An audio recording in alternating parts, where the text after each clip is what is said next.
रायगाव तालुक्यातील वडकी येथे गेल्या अनेक वर्षानंतर आमदार केसरी शंकरपटाचे आयोजन करण्यात आले आहे। या बैलगाडा शंकरपटाचा उद्घाटन सोहळा दिनांक 21 फेब्रुवारी रोजी पार पडला।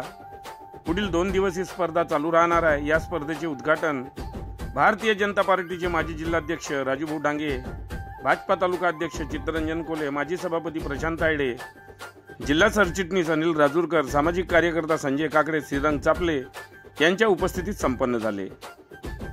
शंकरपट महाराष्ट्राच्या कृषी संस्कृतीची ओळख दर्शविणारा व बळीराजा शेतकरी बांधवांचा जिव्हाळ्याचा खेळ म्हणजे शंकरपट।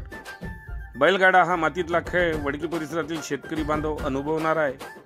गेले काही दिवस सर्वोच्च न्यायालयाने या खेळावर बंदी आणली होती, मात्र येथील कष्टकऱ्यांनी शेतकरी नेत्यांच्या पुढाकाराने यावरील बंदी न्यायालयाने उठवली आणि हा खेळ पुन्हा सुरू झाला। यापुढील काळातही या खेळाला प्रोत्साहन देण्याचे काम करणार असल्याचे भाजपाचे राजूभाऊ डांगे म्हणाले। उद्घाटन प्रसंगी दहेगाव येथील श्रीकांत धनरे यांची लाल्या नखऱ्या जोडीने मैदानात धावून 9 सेकंद 58 पॉईंट पार केले। हा शंकरपट यशस्वी करण्याकरिता वडकी सर्कलचे अनिल नंदुरकर, दिलीप कडू, सचिन डोरलीकर, रवींद्र चौधरी, विशाल पंढरपुरे, निखिल शेळके, किशोर फुटाणे, महेश आवारी, वैभव कडू, नरेंद्र झिले, विनोद कचवे अथक परिश्रम घेत आहे।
बातम्यांशी अपडेट राहण्याकरिता आजच आमच्या चॅनलला सबस्क्राइब करा आणि बेल आयकॉनवर क्लिक करा।